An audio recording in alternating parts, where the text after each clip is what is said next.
eu tenho o prazer de chamar ao palco para o painel Visual Law como forma de simplificar o direito, a Gabriela Pereira, que é gerente jurídico da Lojas Renner, a Joyce Ohana, sócia da Queiroz Cavalcante Advocacia, e a Gisele Ueno, founder da Lotec High Law.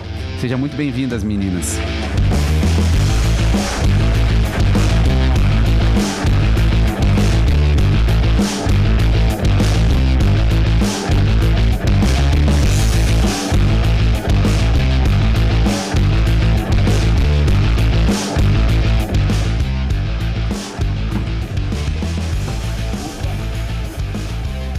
Probleminha sempre dá, né, meninas? Não tem problema. Uma queda. Simples. Bom, primeiro eu queria agradecer a presença de vocês. A gente sabe que o nosso, talvez, maior ativo é o nosso tempo, né? Então, só de vocês estarem aqui é uma honra para nós. E ainda mais para falar sobre um painel tão relevante, um assunto que me fascina, que me chama bastante atenção, que é a questão do visual law, do legal design, e até falando um pouquinho do fio condutor do nosso evento, como simplificar o direito para as pessoas, né, e democratizar ainda mais a nossa área. Eu queria que vocês começassem se apresentando rapidamente, falar um pouquinho de vocês, para a gente entender, e depois a gente já começa com o nosso painel. Fica à vontade aí, Gabriela.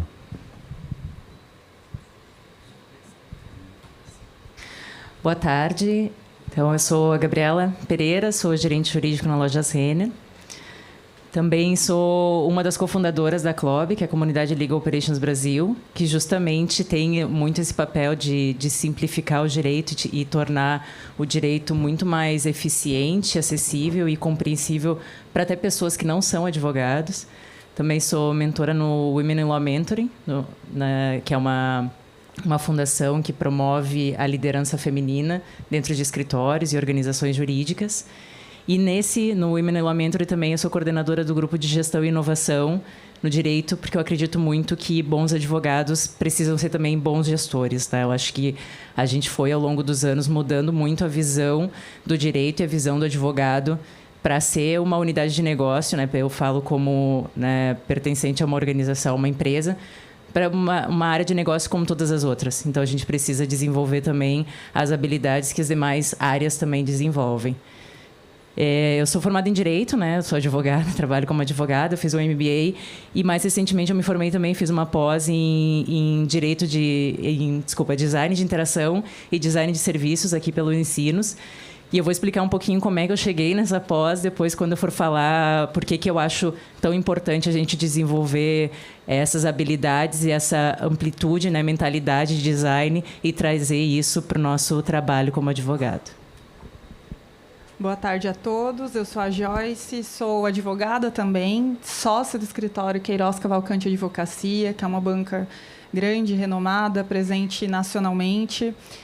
Sou hoje coordenadora do núcleo de contratos, e aí nós temos um braço de legal design muito grande e cada vez mais expressivo, com grandes projetos. Além de especialista em contratos, agora também sou especialista em direito do entretenimento. Assim como o Klaus falou, como o prefeito falou, né, acredito no legal design e no visual law como uma forma de trazer, né, o direito para que ele cumpra a função social dele mesmo. Eu acho que a forma como as coisas vinham sendo feitas, a forma como o juridiquês, né, vinha entrando dentro do direito e que as pessoas, de fato, não entendiam o que estava sendo dito, ela precisa mudar. Ela precisa mudar justamente para que a gente tenha essa função do direito efetivamente cumprida. E é isso. Maravilha. Olá, tudo bem? Boa tarde a todos. Eu me chamo Gisele Ueno, sou fundadora da High Law. É uma consultoria na área de tecnologia e inovação para o mercado jurídico. Somos especialistas aí em ajudar os advogados nessa transformação desde 2018. E também sou sócia do Brain Law, que é uma Lotec para a área jurídica de grandes empresas, né? Estruturação de dados e gestão de dados. Bom, um prazer estar aqui com vocês. Muito obrigada, Klaus, pessoal da Doc9, evento excelente, muito bem organizado, parabéns. A gente está aqui, estou com colegas, na verdade, já. A Gabi é também do WLM, o Women in Law Mentoring, que é um programa de mentoria para jovens advogadas. Eu sou mentora lá, já no 6º ciclo como mentora, então é muito gratificante voltar a Porto Alegre, onde é a sede do WLM, né? Mas principalmente falando um pouquinho do tema do Legal Design, muito além, né, da questão do Visual Law. A gente já está aqui com o tema sobre Visual Law, sobre a arquitetura da informação, simplificar a mensagem, etc. Mas, além disso, a gente também usa o Legal Design para outras finalidades, né, um pouco mais até profundas ali de análise do direito, estratégias mesmo de corporações. E acho que é isso que eu vim trazer um pouquinho dessa experiência e compartilhar com vocês. Sejam todas meninas muito bem-vindas aí, tá bom? Gente, eu queria só começar essa discussão, e a Eli sendo bem estrito em relação ao que nós falamos, de trazer questões práticas e fugir também das questões muito filosóficas e teóricas que a gente tem e vê nos outros eventos. Eu acho que cada vez mais, com essa abundância de informação que nós vivemos, por todos os canais, por todos os locais que nós estamos, a gente é bombardeado todos os dias com muito, muito dado. E cada vez eu entendo também mais que as pessoas, elas precisam filtrar aquilo que estão absorvendo e estão se acostumando a ter mais informações mastigadas, informações mais sucintas, coisas que a pessoa olha e já consegue compreender de uma maneira fácil. Eu vi esses dias um processo de uma das empresas que eu faço parte do conselho, e era um tratado todo em juridiquês que precisava provavelmente de um tradutor. Pra você ter noção, até letra do Chico Buarque tinha lá. Então, assim, era uma coisa de filosófica, né, que transcendia muito a minha capacidade de concentração para poder absorver todo aquele conteúdo. Então, assim, eu acho que a gente vai falar sobre um pouquinho, eu acho que não é a Gi falou muito bem, eu acho que transcende também a questão simplesmente do direito, né, e dos peticionamentos, dos contratos. Mas, começando por ti, Gi, como é que tu viu a importância, a relevância desse tema? Como é que isso surgiu na tua vida? Como é que tu começou a aplicar em relação aos teus clientes? Então, conta um pouquinho da tua história, da trajetória e como que essa questão do Visual Law, Legal Design, tu conheceu ela e como que isso hoje impacta naqueles clientes que vocês atendem e quais os benefícios que vocês conseguem tirar dessas ferramentas. Legal, obrigada pela pergunta. Eu trouxe uns slidezinhos para a gente só exemplificar um pouquinho, tá? Mas já deixo aqui o QR Code para a gente se conectar, quem estiver no evento. Quem estiver no online também, né? Sem desprestigiar quem está assistindo online, né? Mas, enfim, a gente está, na verdade, falando de Legal Design, não é mais uma tendência, né? A gente tem aqui o Legal Design é muito mais consolidado, inclusive no Brasil, em várias frentes, né? E o que eu acho importante trazer também para vocês um pouquinho dessa visão, dessa transformação de carreira que a gente, né, passa aqui, principalmente nessa parte, não só do escritório, do departamento jurídico, mas, no modo geral, do direito. Então, eu fui advogada corporativa há muitos anos, né, fui gerente de contratos, trabalhava com a área consultiva, né, durante 10 anos aí dentro de jurídico interno. E em 2017 eu fui morar fora, no Vale do Silício, e conheci o Legal Design lá, 2017. Então, já faz algum pouquinho de tempo. E, obviamente, lá em contato com né, a Universidade de Stanford, Berkeley e outras universidades mesmo do Vale do Silício, que já aplicavam Legal Design, né? Com o propósito de facilitar o acesso à justiça de todas as formas, inclusive tecnológicas. Então, desenvolvendo soluções de tecnologia para a implementação e facilitação do acesso à justiça. Tá? Então, era um propósito realmente muito grande. Lá também eu conheci um grupo chamado Legal Hackers, que também tem, se eu não me engano, aqui no Rio Grande do Sul, Porto Alegre, acho que tem, né, algumas pessoas também envolvidas nesse tema, que é um grupo de discussão internacional na parte de direito e inovação, incluindo design, né? Então, são profissionais de outras áreas se conectando com o direito. E, a partir daí, obviamente, trabalhar a questão do Legal Design foi consequência. Então, conheci isso em 2017, comecei a aplicar lá mesmo, conhecer como que funcionava e etc. E pensei aqui no Brasil quanto a gente tinha para evoluir ainda em termos de design, experiência, design de serviço, outras áreas do design, inclusive. Então, foi pensando nisso que eu montei a High Law em 2018. Nosso primeiro workshop foi com a Philip Morris. Então, lá no começo, a gente já começou bem com o pé direito ali, com um cliente bom, grande, mas que estava pensando na estruturação do departamento jurídico. Tá? E de lá para cá, a gente aplica muito legal design na parte de serviços, né? Desenho de fluxos, etc. E o Visual Law foi consequência, né? Hoje em dia, todo mundo fala que o Visual Law é mais conhecido que o legal design, mas, na verdade, ele é só uma pontinha de tudo que a gente pode oferecer e trabalhar. Então, eu trouxe case prático mesmo para vocês verem como que funciona no Brasil aqui, também nas grandes corporações, né? Trouxe um cenário de fraude bancária, porque a gente também atua com alguns bancos, tá? Inclusive, tem alguns fornecedores aqui que já trabalharam com a gente. O cenário de fraude no Brasil aumenta muito, né? Exponencialmente aqui. 3 a cada 10 brasileiros já foram vítimas de golpes ou fraudes, tentativas de fraude. A gente tem os números da FEBRABAN aqui, né? Aumentando sempre o custo dos bancos, inclusive investimento em segurança, em cibersegurança. E essas fraudes aí, elas têm crescido mais de 165% ao ano. Então, né, de forma bem exponencial, negativamente para o nosso país. Tá?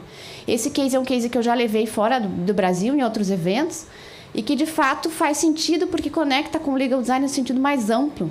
Né? O principal case que a gente trabalhou, um case mais de design estratégico, foi para o Banco Votorantim. Então, a gente trabalha lá com inovação já há 3 anos, com medidas preventivas, né? Trabalhando com outras áreas do banco, não só com direito, não só com jurídico. O jurídico são 90 pessoas, a gente tem uma área de inovação dentro do banco. Então, a gente vê as grandes organizações se estruturando com áreas de inovação e com áreas de legal design, né? Inclusive, trazendo isso para dentro do Legal Ops, para outras áreas correlatas aqui que dão apoio para a área técnica jurídica, tá? E aí, a gente fez várias ações. Contestação de fraude consignado, isso Visual Law mesmo, tá? Contestação de boleto fraudado, então são várias contestações que, né, acabam inchando o judiciário com muitas ações. A gente fez uma cartilha, vários temas relacionados para os juízes, inclusive. Então, o banco tem uma postura muito preventiva, inclusive de apoiar os juízes a entenderem sobre a matéria bancária. Sobre tarifas, sobre prevenção à fraude, tudo de investimento que eles fazem com relação a fraudes.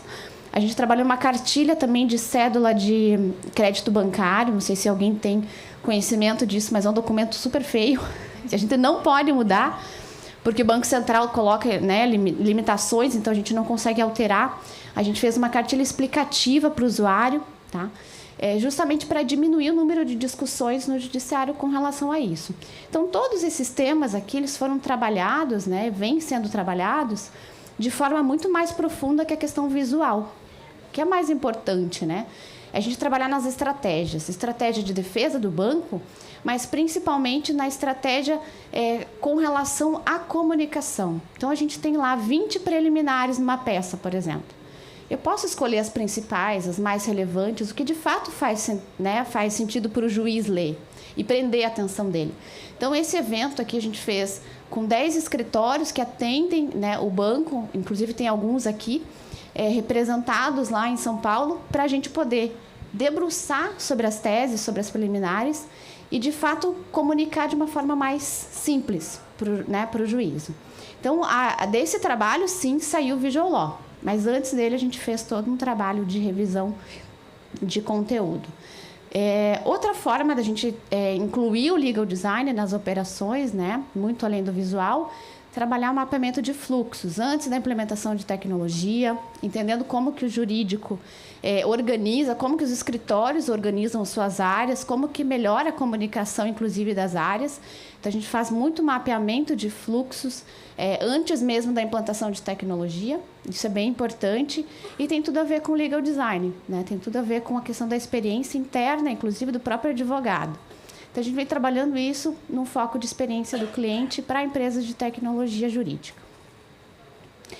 Aqui alguns cases visuais, né? Já que o nosso painel é Visual Law, então eu trouxe o case da Justiça Federal, que é uma cartilha de beneficiário do INSS, que foi super trabalhada lá. Juntamente com essa vara específica da Justiça Federal, a gente fez um trabalho de mapeamento do fluxo do beneficiário também. Tá? Então, fizemos um trabalho de alteração do fluxo e a cartilha como resultado final. Gi, deixa eu só te interromper, gente. Olha a diferença, vocês imaginem, destes documentos jurídicos para documentos jurídicos mais tradicionais, onde a gente quase morre naquela quantidade quilométrica de linhas no preto e no branco, e aqui a gente tem algo muito mais visual, muito mais estruturado e muito mais claro, fácil de ser compreendido. E não precisa ficar restrito tão somente ao contencioso massificado. Eu trouxe o caso do banco, né? Porque tem uma relevância para o judiciário, inclusive, um impacto no número de ações mesmo no Brasil. Cada banco aí com quase 100 mil ações, né? Imagina o volume que isso tem de impacto no TJ São Paulo, por exemplo. Então, a gente tem muitas frentes em políticas, área de compliance. Então, isso também facilita muito para atingir o público interno, né? Com políticas de patrocínio ali que a gente fez para a Qualicorp. O Nubank, a gente trabalhou uma política de privacidade específica para um público menor de 18 anos. Então, a comunicação totalmente diferente, que não tem correlação com, né, a política de privacidade, uma coisa chata ali, que ninguém lê, né? Dá aquele aceito, não li e concorda, né? E passa para frente. Então, a gente trabalhou isso com o time de produto do Nu, justamente para trabalhar a experiência do cliente menor de 18 anos. Foi um grande desafio ali, não só no visual, mas a questão da linguagem, né?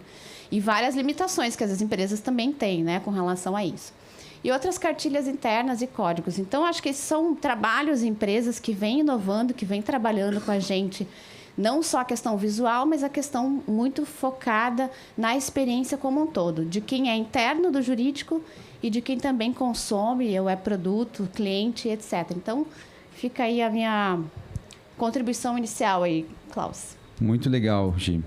Demais ver, né, como vocês conseguiram, a partir do legal design, né, trabalhar esses fluxos com grandes empresas e, a partir disso, né, colocar em prática o visual law.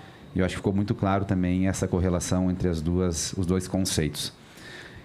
Agora eu queria chamar a discussão a Joyce para trazer um caso prático que eu fiquei impressionado quando a gente falou no painel lá em BH, Joyce, do caso do Queiroz. Queiroz Cavalcante é um parceiraço nosso na Doc9, um escritório que está sempre também buscando inovação, se desenvolver numa área mais global e trazer mais, vamos dizer assim, soluções práticas para os clientes. E aí a Joyce mostrou, né, um caso prático também da aplicação da Visual Law e o resultado na prática do trabalho que foi feito. Então, se pudesse contar, Joyce, para nós um pouquinho. Legal, obrigada, Klaus. Eu trouxe aqui alguns casos assim para exemplificar isso, e vou encerrar com esse caso que o Klaus falou, que eu apresentei lá no painel em BH, que a gente, além, né, de ter feito toda a parte de legal design e visual law, a gente conseguiu coletar dados que trouxeram assim, substância para que todos entendam a importância e como tem sido efetivo utilizar esse tipo de ferramenta. Então, passando aqui, como eu falei para vocês, eu sou do escritório QCA, né, advogados, um escritório nacional. Depois a gente tem um stand ali, ficam todos convidados a conhecer. E aqui, antes de adentrar e longe de querer explorar muito teoria, mas eu queria que vocês vissem assim, como um contrato. Aqui foi uma pesquisa que foi realizada, né, pela Bytes Academy, que mostra o padrão de leitura de um contrato tradicional. Então, vocês podem ver aí os pontinhos vermelhos, os pontinhos verdes e azuis, onde está o foco de atenção do usuário, e isso é um contrato tradicional que a gente vê hoje em dia. E aqui eu tenho, né, passando a pesquisa, o foco que um usuário, que uma pessoa que lê um contrato tem quando o contrato tem técnicas simples, aqui nesse caso, de visual law. Como a atenção do usuário no documento jurídico muda quando eu tenho uma ferramenta simples, como eu disse para vocês aqui. Nem é um contrato que está super elaborado. Mas olha como nós temos muito mais pontos de calor, muito mais pontos de atenção ali do usuário final.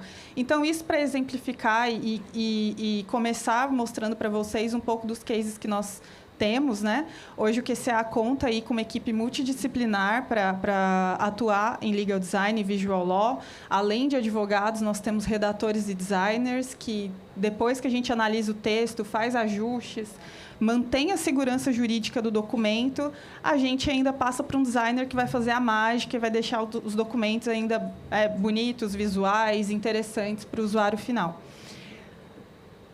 E aqui a gente já começa com alguns cases de antes e depois. Aqui a gente está falando de uma cartilha que foi feita para um cliente nosso da área securitária, que é uma área altamente regulada, que é uma área tradicional.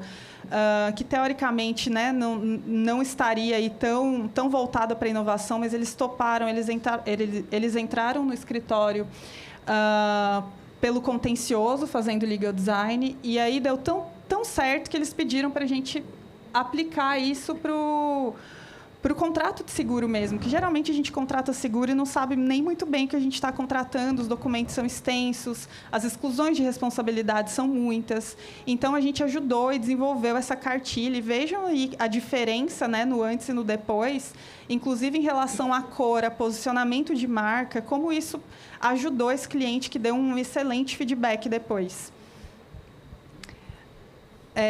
Temos aqui também um contrato de prestação de serviços de um cliente do ramo de bebidas alcoólicas. Vocês podem ver que o antes deles, eu tenho 2 páginas lotadas de informação, lotadas de texto, né? E aí esse texto maçante, difícil, que você já olha o contrato e já tem uma preguicinha de ler. E como ficou depois... que a gente fez esse trabalho de visual law. Em uma página eu tenho condensado as principais informações, trabalho identidade visual da marca. Nesse caso aqui, né, a gente falou muito de função social, a gente tem falado muito de função social aqui nesse painel. Essa empresa tem uma preocupação, por exemplo, na conscientização, né, de menos álcool. A gente conseguiu, não está aqui, né, nas imagens, mas a gente conseguiu colocar um quadro logo depois do campo de assinaturas, falando da importância dessa conscientização sobre o uso do álcool, ou seja, o contrato ele deixou de ser um simples documento, um simples instrumento burocrático e passou a ter a identidade visual da marca e ainda cumprir uma outra função, né, de conscientização ali de dos fornecedores e dos clientes da marca. E aqui também os termos e condições de uso do Zap+, que a gente ajudou na construção do site deles, a estruturar toda a jornada do usuário, que também ficou muito bonito, muito amigável, né, para todo mundo que usa o site. E aí eu entro no caso que o Klaus comentou, né, a princípio, que eu gosto de contar toda a história aqui para que vocês entendam. Esse mesmo cliente de bebidas, eles contrataram uma agência de publicidade no começo de 2020 para fazer uma publicidade que, por sua vez, a agência contratou alguns influenciadores. E uma das contrapartidas, né, nessa contratação era uma viagem que não aconteceu por conta da pandemia. E, enfim, isso gerou um estresse, porque quando acabou a situação da pandemia, a agência de publicidade não deu a tratativa correta com os influenciadores para que a viagem acontecesse. O nosso cliente não ficou sabendo, e quando ele ficou sabendo, os influenciadores já estavam a ponto de um cancelamento da marca na internet. E aí, assim, gente, eles jamais cancelariam a agência, né? Eles foram direto na marca que contratou. E, enfim, essa situação chegou para a gente na véspera do Natal, né, para que a gente ajudasse a empresa a resolver mesmo ali aquela situação. E, enfim, a gente quebrou cabeça mesmo sobre como resolver essa situação, né, como resolver aquilo e minimizar o risco, minimizar os danos dentro da situação que a gente tinha.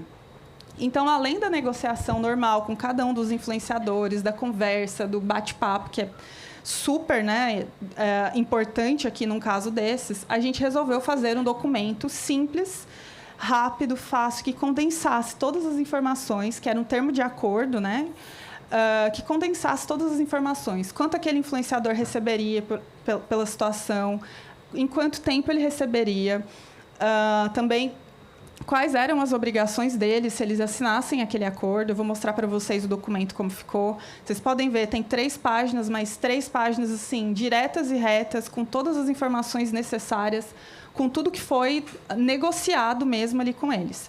Então, nós fizemos esse documento, mandamos para eles, assim, tivemos muito feedback dos próprios influenciadores, né, na época, de que era um documento simples, de que era realmente aquilo ali, espelhava o que tinha sido conversado nas negociações. E aqui eu trago o resultado para vocês disso, que nós tivemos 100% de sucesso nos acordos, que todas as assinaturas foram feitas em menos de 20 dias. E aqui, relembrando para vocês que a gente estava na época do Natal e Ano Novo, então é uma época que tem muita gente de férias, então 20 dias foi um tempo quase que recorde para tudo que estava acontecendo aqui nesse caso. Neutralização do risco reputacional e cível, que isso aqui a gente não consegue nem dimensionar. se eu tivesse esse cancelamento mesmo da marca, né, que eu já tinha a Folha de São Paulo envolvida, eu já tinha a Vogue envolvida aqui, os danos poderiam ser irreversíveis para a marca. E, por fim, 60% de economia, 60% de saving, que eu acho que a gente fala muito em função social, mas quando a gente fala de direito empresarial, a gente tem que falar de dinheiro e de lucro também. Então, foi um saving um tanto quanto relevante. Então, esse é o caso, né, que a gente conseguiu dimensionar, que eu acho que mostra não só que o legal design, o visual law, eles são legais, eles são instrumento de transformação, mas eles trazem resultados também. Excelente. E eu costumo dizer, né, Joyce, que a primeira sustentabilidade, no caso de uma corporação, né, do setor privado, é a sustentabilidade financeira, né? A gente fala muito em outras, mas sem a sustentabilidade financeira, nenhuma corporação, nenhuma empresa para de pé. Sem dúvidas. Então, muito legal.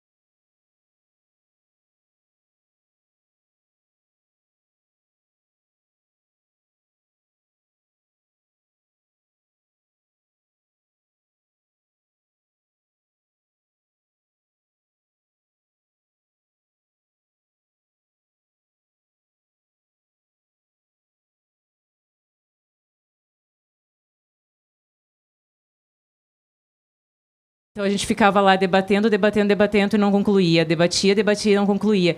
E eu fiquei mais de um ano trabalhando junto com essas pessoas e eu me dei conta de que a errada era eu. E aquela frustração ela não deveria existir, porque o design, ele se inicia através justamente dessa amplitude de olhar. Tu precisa olhar para os problemas e tu precisa debater os problemas para realmente entender o problema. E após isso é que tu vai conseguir apresentar uma solução. E eu me dei conta que o que dificultava, que fazia com que eu me sentisse tão frustrada, era a minha formação em direito, porque a gente foi muito preparado a dar resposta, a gente não foi preparado para entender o problema e fazer perguntas. E isso mudou muito a minha mentalidade. Eu acho que essa é a primeira grande contribuição do design para dentro das organizações, uma mudança de mentalidade do advogado. É óbvio que o advogado tem que saber dar boas respostas, mas antes disso a gente precisa fazer boas perguntas, porque isso também torna o direito mais eficiente. Se a gente não entende o problema, a gente não responde exatamente o que a pessoa está perguntando, ou a gente apresenta uma solução que não vai resolver o problema dela. Então, eu acho que a primeira contribuição é uma mudança de mentalidade. Né? Isso eu vejo muito no dia a dia e o quanto isso também pode reduzir os atritos que a gente falava, os atritos entre departamento jurídico, que eu acho que isso já caiu, né? No passado se falava muito de departamento jurídico como sendo visto como um obstáculo. Eu acho que isso já mudou bastante, mas é lógico que a gente continua sendo uma etapa que, se as pessoas pudessem não passar por ela, elas não passariam. Então, a gente precisa trazer soluções que as pessoas vejam que aquela etapa faz sentido. E não que a gente é só uma etapa, né, que eu preciso passar porque preciso passar por uma questão de compliance, enfim. Então, eu acho que isso também ajuda a reduzir os atritos, né? A outra contribuição é um pouco o que a Gi falou sobre mapeamento de processos. Então, o legal design ele vem muito para a gente olhar, e aí da porta para dentro, olhar para os processos do departamento, entender se os processos eles são eficientes, né, se a gente está fazendo da melhor forma que a gente poderia fazer, se a gente está sendo excessivamente conservador, se a gente está colocando obstáculos para algo que poderia ser muito mais simples. E isso também torna a gente muito mais eficiente. E aí vem o que, né, que é o mantra dos departamentos jurídicos, que é fazer mais com menos. Então, se tu não olha para os processos e não torna eles mais eficientes, a gente quase que tem que crescer na mesma proporção que a operação. E essa não é a realidade das empresas. A operação ela tem que crescer e a gente tem que se manter basicamente do mesmo tamanho. Então, como que a gente consegue entregar mais com as mesmas pessoas? E o legal design ele ajuda muito nesse sentido, quando a gente olha para os nossos processos jurídicos, né? E o terceiro é essa parte da porta para fora. Então, a parte de documentos. Quando a gente olha contratos, né, como esses, Como é que é a realidade de boa parte das empresas hoje? Os contratos, eles são assinados, engavetados, e a gente nunca mais volta para eles até depois de ter um problema. E aí, quando a gente tem um problema, que a gente vai ver que algum dos lados fez algo que não deveria ter feito, né? E provavelmente fez aquele algo porque nem sabia que estava escrito no contrato. Então, quando tem contratos que são escritos para que usuários leigos entendam, tu tem muito mais chance de as pessoas conseguirem fazer e cumprir os compromissos que foram acordados entre as duas partes.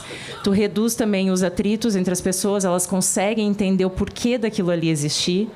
Né? E no judiciário é a mesma coisa. A gente também consegue levar a informação para os juízes de forma que eles entendam coisas que talvez eles não entendam. A maioria dos juízes, né, eles não tiveram uma experiência dentro de empresa.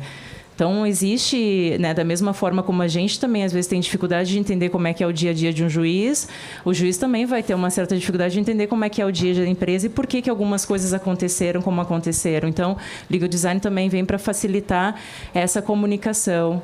E a gente tem usado isso dentro da Renner de todas essas maneiras. Então, a gente tem nos contratos, né, a Renner tem uma financeira, que é a Realize. Se entrar ali no site da Realize e procurar os contratos ao portador, foi o nosso primeiro projeto de Legal Design. Então, foi realmente transformar aqueles contratos hiper tradicionais em contratos acessíveis para os usuários.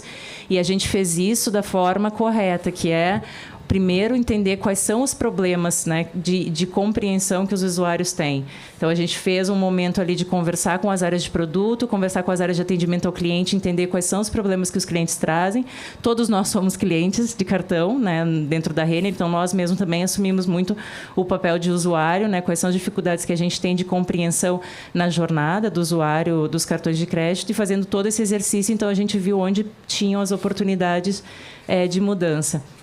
E o segundo projeto daí foi voltado mais para o judiciário, muito parecido com o projeto que a Gi fez para o BV, de pegar, então, qual era o nosso principal problema que a gente tem em processos cíveis e tentar trazer mais informações buscando mais decisões favoráveis a partir de uma compreensão melhor dos juízes sobre a operação, né, ou da Renner ou da Realize.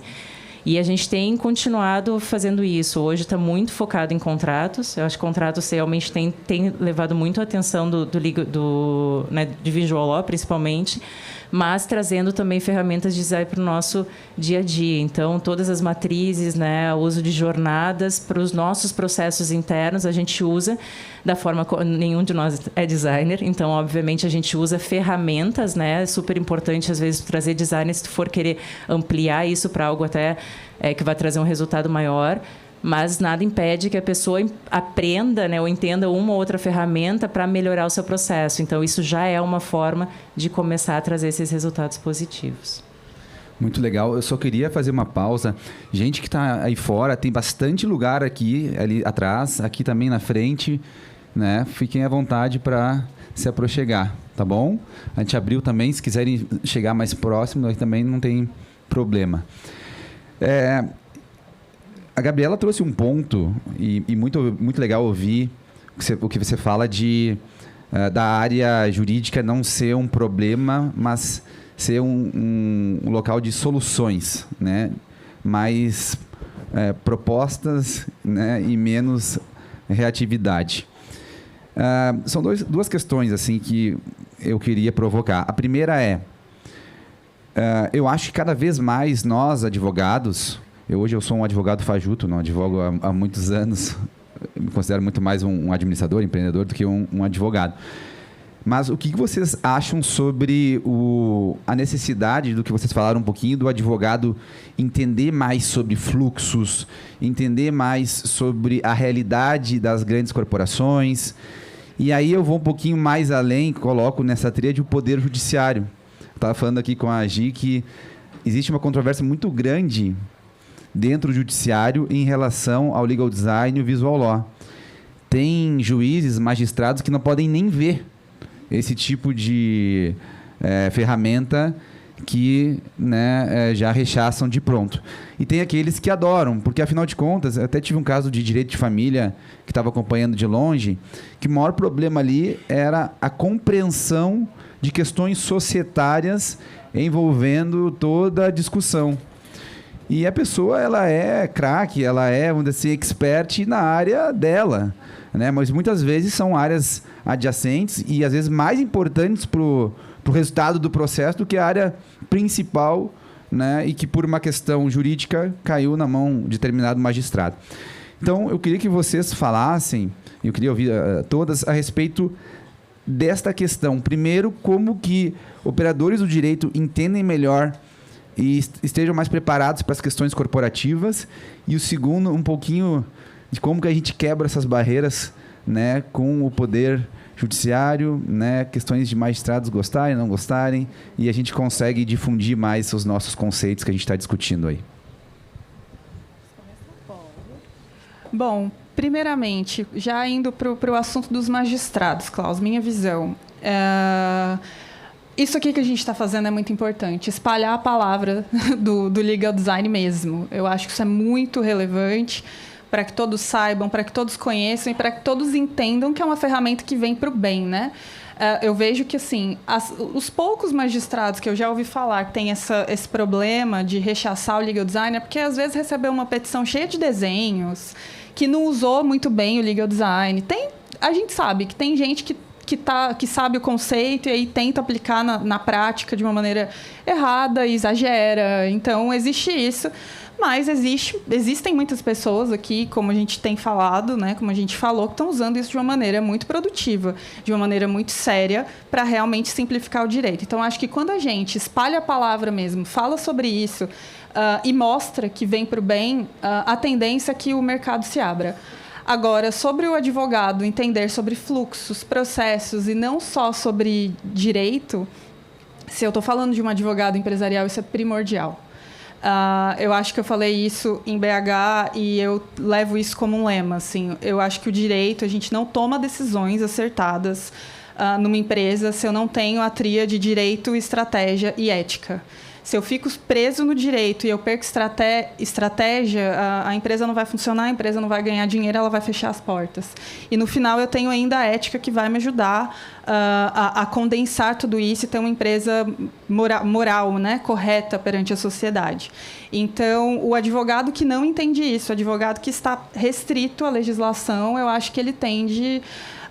e muito em breve, principalmente quando eu falo de inteligência artificial, que ela já vai saber todas as leis e todos os códigos de cabeça. Se ele não tiver essa visão, ele está fadado ao insucesso. Verdade. Eu acho que é uma mudança cultural, né? E como toda mudança, ela é gradual. Eu já vejo, bem falar, algumas pessoas, alguns juízes já estão abertos, outros ainda não. Eu acho que eu vejo que são dois motivos. O primeiro, que a mudança ela é gradual mesmo, e sempre a gente vai encontrar resistência. E a outra é o que a Joyce comentou sobre o uso incorreto. Eu acho que o legal design, quando ele surgiu, veio nessa toada de visual law e algumas pessoas começaram a usar como se fosse para deixar, né, as peças mais bonitas, e nunca foi esse o objetivo. Então, quando tu usa corretamente e a pessoa percebe que o que está buscando é uma maior compreensão do juiz sobre o que acontece, né, naquela empresa ou naquela organização, eu acho muito difícil que, no longo prazo, as pessoas não percebam isso como sendo algo positivo. Então, para mim, é só uma questão de tempo. Tirando as bizarrices, né, como a gente comentou aqui, que de fato tem muito, o pessoal desconhece técnica e faz, né, muito errado a aplicação na questão visual. Mas eu acho que tem um ponto aí que é bem interessante comentar, Klaus. A gente fez um evento para o Tribunal de Justiça de São Paulo. Então, concentra ele o maior número de ações do Brasil, né? Então, nesse evento, a gente pôde ter acesso ao que os magistrados pensam a respeito. E, de fato, é muito pulverizado a aceitabilidade do visual law. E, nesse aspecto, a gente tem que ter cuidado como advogado. Então, já deixo uma dica aqui, né? Que é a aplicação, ela tem que ser, na verdade, um plus. Então, quando a gente trabalha com um memorial no CARF, por exemplo, eu posso trazer o memorial, eu posso trazer, inclusive, para apoiar na sustentação oral, um vídeo, por exemplo, a gente fez isso para a Petrobras. Pode ser feito, tá? Facilitou muito a integração do processo de combustível para o julgador do CARF, que não entende sobre aquele tema específico. Legal, mas ele é um plus. Ele não pode ser o memorial em si. Então, tenham muito cuidado com relação a isso. Não troquem as peças para o Visual Law simplesmente por trocar ou por tentar colocar isso culturalmente goela abaixo, porque não vai. Os magistrados podem, e em muitos casos devem, inclusive, não aceitar as peças da forma como chegam no judiciário, né? Então, o mais importante é a linguagem e diminuir o volume. É isso que eles querem, na verdade. No final do dia, o que eles querem é ser mais práticos e diretos ao tema. Do direito, eles já conhecem. A gente tem que se atentar aos fatos. Então, no judiciário, a gente tem isso. Tem judiciário fora da curva, como a Justiça Federal do Paraná, que tem um laboratório de inovação, um laboratório na área de linguagem simples. Aí, sim, são Nós temos fora aqui, da curva, desculpa, né? também tem, fala em nome da desembargadora aqui, que a gente tinha falado, também temos aqui, o que é excelente, porque eu acho que a partir dessas iniciativas que a gente vai conseguindo, né, espalhar a palavra, conscientizar. Te cortei, desculpa, Isabel. Imagina, mas sem excesso, né? Isso que a gente quer trazer, né? Um pouco de coerência aqui. Então, o advogado também não pode nem ir lá nem cá. Mas, assim, não substituam totalmente as peças. A gente pode usar resumos, pode usar, né, algumas coisas complementares aos documentos originais das peças, principalmente relacionado ao contencioso. E demais, com certeza, os fluxos, conhecimento da estrutura, da estratégia de dados, da jornada da formação de inovação dentro dos jurídicos internos e dos escritórios, ela é fundamental e acho que o design só tem contribuído para isso, né? A gente tem que sair um pouquinho da questão visual e focar um pouquinho mais no design no sentido amplo, né? Muito legal. E o que você falou, eu acho... Ó, a Siri quer participar aqui com a gente. Mas o que eu acho é que, como você falou, assim, eu acho que o conteúdo ele não pode ser substituído, né? A ideia central, nuclear da mensagem que se quer passar, ela precisa estar bem estruturada. E a gente entendendo o Visual Law, o Legal Design, né, a partir do Visual Law, nesses documentos como um complemento a facilitar, né, a ajustar alguns pontos, né, a concatenar ideias e, às vezes, a aprimorar o entendimento é fundamental. Meninas, a gente está chegando ao final do nosso painel.